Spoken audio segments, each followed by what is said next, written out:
इतने soft Turkish कबाब और इतनी लेंथ में लंबे और टूटे भी नहीं, क्या इसमें राज है आज आपके साथ शेयर करूंगी। बिस्मिल्लाहिर्रहमानिर्रहीम, अस्सलाम वालेकुम।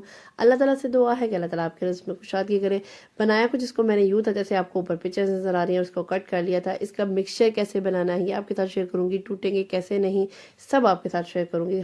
ए टू जी आपको बताऊंगी कि कैसे क्या करना है। आपने वीडियो आपने एंड तक देखनी है। और अगर आपने मेरे चैनल को फॉलो नहीं किया तो सबसे पहले मेरे चैनल को फॉलो करें। इंस्टाग्राम पे भी मुझे फॉलो कर सकते हैं, और अगर कर लिया है तो आपका बहुत बहुत शुक्रिया। इसको बनाने के लिए सबसे पहले मैंने चिकन का हाफ ब्रेस्ट ले लिया है, एक आलू ले लिया है, हाफ छोटी वाली बंद गोभी ले लिया, एक गाजर ले लिया, 4 हरी मिर्चें लेनी है और एक अंडा ले लिया। ठीक है, चुटकी बजानी है और आपका काम हल हो जाना है। ऐसा कभी भी नहीं हो सकता, आपने ऐसे नहीं करना, बल्कि इसको डालना है चॉपर में, अच्छे से इनको चॉप करना है। हाफ कप मैंने ब्रेड क्रम्स का ले लिया था, और 1 टेबल स्पून मैंने इसमें नमक ऐड किया भर के, आपने ऐड कर देना है।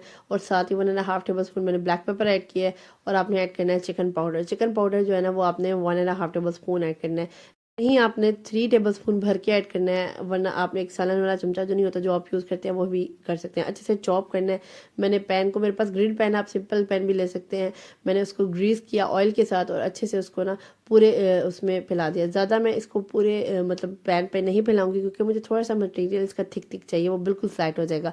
कवर करें किसी भी चीज़ से। मेरे पास फिलहाल इसके ऊपर बड़ा, क्योंकि ग्रिल पैन था, इसके ऊपर कोई कवर नहीं आ रहा था, तो मैंने इसको थोड़ी देर कवर कर दिया इस पे तवे के साथ। ठीक है, इस तरीके से जब जो ही नीचे से पक गया, अच्छे से पक गया, तो आपने तब इसको कट्स लगाने हैं। अच्छे से स्टीम दे के अंदर तक थोड़ा सा पक जाएगा, फिर इजीली आपका ना टर्न हो जाएगा, टूटेगा नहीं। आपने बस इस बात का ख्याल रखना। अच्छा, ये रेसिपी ना मैंने कब से रिकॉर्ड की हुई है, इसका प्रूफ ये है कि जब मैंने एक रील डाली थी इंस्टाग्राम पर, उससे पहले ये रेसिपी अभी तक किसी ने भी नहीं बनाई हुई थी टर्किश कबाब की।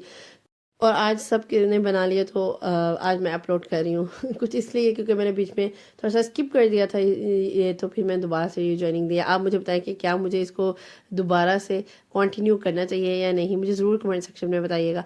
इस तरीके से मैंने क्या किया, इसको अच्छे से ना एक तरफ से ग्रिल हो गए तो दूसरी तरफ से भी मैंने इस तरह से ग्रिल कर दिया। इतने ज़बरदस्त, इतने सॉफ्ट और इतने जूसी आपके कबाब बनेंगे ना। इस तरह से मैंने इसका प्लेटर बना लिया था। ये घर की रोटी जो मैंने बनाई है, इसकी भी इंशाल्लाह रेसिपी बहुत जल्द आपके साथ शेयर करूंगी। ग्रीन चटनी के साथ आप ये सर्व करें, इतने मज़े के कबाब बनेंगे ना। कोई भी गेस्ट आ रहे हैं तो आप ये रेसिपी ट्राई कर सकती है। एक तो कोई रेसिपी है, कबाब बनाने की मुश्किल नहीं आती।